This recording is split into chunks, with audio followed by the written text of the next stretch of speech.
అంగస్తంభన సమస్య లేదా erectile dysfunction అనేది మగవాళ్ళు కామన్గా ఎదుర్కొనే సెక్షువల్ సమస్య.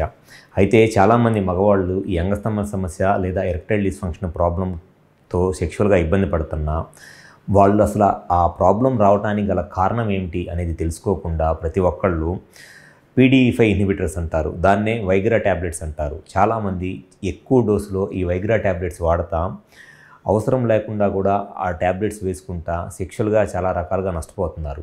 అసలు ఈ అంగస్తంభన సమస్య లేదా ఎరెక్టైల్ డిస్ఫంక్షన్ ప్రాబ్లంకి కరెక్ట్గా రీజన్స్ ఏంటి అండ్ ఎప్పుడు ఈ వైగ్రా ట్యాబ్లెట్స్ అనేది కరెక్ట్గా సెక్షువల్గా ఈ ఈడీ ప్రాబ్లం ఉన్నప్పుడు వర్క్ అవుతాయి అండ్ ఎక్కువసార్లు సెక్షువల్గా ఈ ఈడీ లేదా అంగస్తంభన సమస్య ఉన్నప్పుడు ఎటువంటి ట్రీట్మెంట్ అవసరము అనేది ఈ వీడియోలో నేను డీటెయిల్గా చెప్తాను. నా పేరు doctor Kranthikumar Reddy, consultant andrologist, J andrology and men's health. మాకు విజయవాడ, వైజాగ్, రాజమండ్రి, నెల్లూరు మరియు కర్నూలులో బ్రాంచెస్ ఉన్నాయి. నేను మగవాళ్ళలో ఎటువంటి సెక్షువల్ సమస్యలు ఉన్నా, ముఖ్యంగా అంగస్తంభన సమస్య లేదా ఎరెక్టైల్ డిస్ఫంక్షన్ లాంటి ప్రాబ్లమ్స్కి నేను ట్రీట్మెంట్ చేస్తాను. చాలామంది మగవాళ్ళు ఈ ఎరెక్టైల్ డిస్ఫంక్షన్ లేదా అంగస్తంభన సమస్య ఉన్నప్పుడు దానికి కరెక్ట్గా కారణం ఏమిటి, హార్మోన్స్లో ఏదైనా ప్రాబ్లం ఉందా, లేకపోతే అంగానికి సంబంధించిన రక్తనాళాల్లో నరాల్లో ప్రాబ్లం ఏమైనా ఉందా, లేకపోతే అంగానికి సంబంధించిన మజిల్లో పెన్నిస్లో ఉండే కార్పోరా క్యావర్నోసా మజిల్లో ఏదైనా ప్రాబ్లం ఉందా, లేకపోతే అది సైకలాజికల్ రీజన్సా అనేది కారణం తెలుసుకోకుండా ప్రతి ఒక్కళ్ళు కామన్గా ఈ ఎరెక్టైల్ డిస్ఫంక్షన్ ప్రాబ్లం ఉన్నప్పుడు కామన్గా తీసుకునే ట్యాబ్లెట్స్ ఏంటి అంటే జనరల్గా ఏదర్ ఈ వైగ్రా ట్యాబ్లెట్, దీన్నే సిల్నాఫిల్ సిట్రేట్ అంటారు, లేకపోతే సియాలిస్, దీన్నే టెడ్లాఫిల్ అంటారు. అండ్ ఇప్పుడు లేటెస్ట్గా వచ్చిన డ్రగ్స్ ఏంటి అని అంటే ఏదర్ ఎవనాఫిల్ కానివ్వండి, లేకపోతే వడినాఫిల్ కానివ్వండి, ఇటువంటి ట్యాబ్లెట్స్ వాడుకుంటా వాళ్ళ అసలు ఈడీ ప్రాబ్లంకి రీజన్ ఏంటో తెలియకుండా ప్రతి ఒక్కళ్ళు ఈ ట్యాబ్లెట్స్ వాడుకుంటా అవసరం లేని ట్యాబ్లెట్స్ ఎక్కువ డోసులతో వాడుకుంటా సెక్షువల్గా వాళ్ళ చేతులారా వాళ్ళే నష్టాన్ని ఇంకా ఎక్కువ చేసుకుంటున్నారు. ఎప్పుడైనా సరే సెక్షువల్ ప్రాబ్లం ఉన్నప్పుడు ఫస్ట్ ఎంత తొందరగా దాన్ని ఐడెంటిఫై చేసి ట్రీట్మెంట్ కారణం ఏంటనేది కరెక్ట్గా తెలుసుకొని ట్రీట్మెంట్ చేయించుకుంటే ఆ సెక్షువల్ ప్రాబ్లమ్స్ అంత ఈజీగా సాల్వ్ చేసుకోవచ్చు అండ్ వాళ్ళ సెక్షువల్ లైఫ్ని హ్యాపీగా ఎంజాయ్ చేయవచ్చు. ఒకవేళ వాళ్ళకి సెక్షువల్ ప్రాబ్లం కనుక హార్మోన్స్ వల్ల ఐదర్ టెస్టోస్టెరాన్ హార్మోన్ తక్కువ ఉండటం వల్ల కానివ్వండి, లేకపోతే ప్రొలాక్టిన్ హార్మోన్ లేదా ఎస్ట్రోడియోల్ హార్మోన్ ఎక్కువ ఉండటం వల్ల ఎరెక్టైల్ డిస్ఫంక్షన్ లేదా అంగస్తంభన సమస్య వచ్చినప్పుడు ఈ ట్యాబ్లెట్స్ అన్నీ వాడాల్సిన అవసరం లేదు. జస్ట్ ఆ హార్మోన్స్ని కరెక్ట్ చేస్తే గ్యారంటీగా వాళ్ళకి ఎరెక్షన్స్ అనేవి నార్మల్గా వస్తాయి.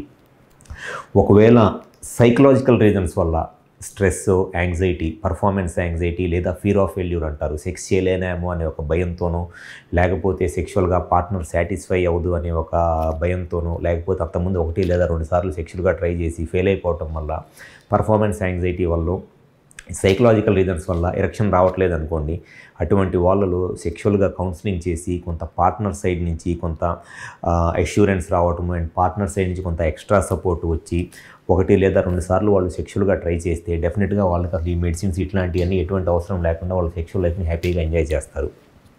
అండ్ ఇంకొంతమంది పేషెంట్స్లో డయాబెటీస్ లేదా హైపర్ టెన్షన్ ప్రాబ్లం వల్ల, అంటే షుగరు లేదా బీపీ ప్రాబ్లం వల్ల, లేకపోతే స్మోకింగు, ఆల్కహాల్ లేదా కొలెస్ట్రాల్ ఎక్కువ ఉండటము, ఒబేసిటీ లాంటి ప్రాబ్లమ్స్ వల్ల పెన్నిస్ లోపల ఉన్న మజిల్ డ్యామేజ్ అయిపోవటము, లేకపోతే పెన్నిస్కి సంబంధించిన బ్లడ్ సప్లై తగ్గిపోవటము లాంటి ప్రాబ్లమ్స్ వల్ల ఎరెక్టైల్ డిస్ఫంక్షన్ ప్రాబ్లం వచ్చినప్పుడు లో డోస్లో ఈ ట్యాబ్లెట్స్ వాడుకుంటా వాళ్ళ లైఫ్ స్టైల్ని మార్చుకుంటే, అంటే ఎక్సర్సైజ్ చేసి వెయిట్ కంట్రోల్లో ఉండటము, స్మోకింగ్, ఆల్కహాల్ లాంటి అలవాట్లు మానేసి వెయిట్ కంట్రోల్లో ఉంటే చాలామంది ఎరెక్షన్స్ నార్మల్గానే పెరుగుతాయి. కానీ చాలామంది ప్రతిదానికి షార్ట్ కట్ లాగా ఎరెక్టైల్ డిస్ఫంక్షన్ అంటే ఒకరోజు సెక్షువల్గా ట్రై చేసి కలవలేకపోతే ఎమ్మంటే ఆ రోజు నైట్ వెళ్ళో లేకపోతే నెక్స్ట్ డే మార్నింగ్ వెళ్ళో ఇమీడియట్గా ఈ ట్యాబ్లెట్స్ తెచ్చేసుకొని ఎక్కువ డోసులు వేసుకుంటా సెక్షువల్గా చాలా ఇబ్బంది పడతా అనవసరంగా వాళ్ళ యొక్క సెక్షువల్ ప్రాబ్లం రీజన్ ఏంటో తెలుసుకోకుండా ట్యాబ్లెట్స్ వాడుకుంటా ఇంకా ఎక్కువ నష్టం చేసుకుంటున్నారు వాళ్ళే.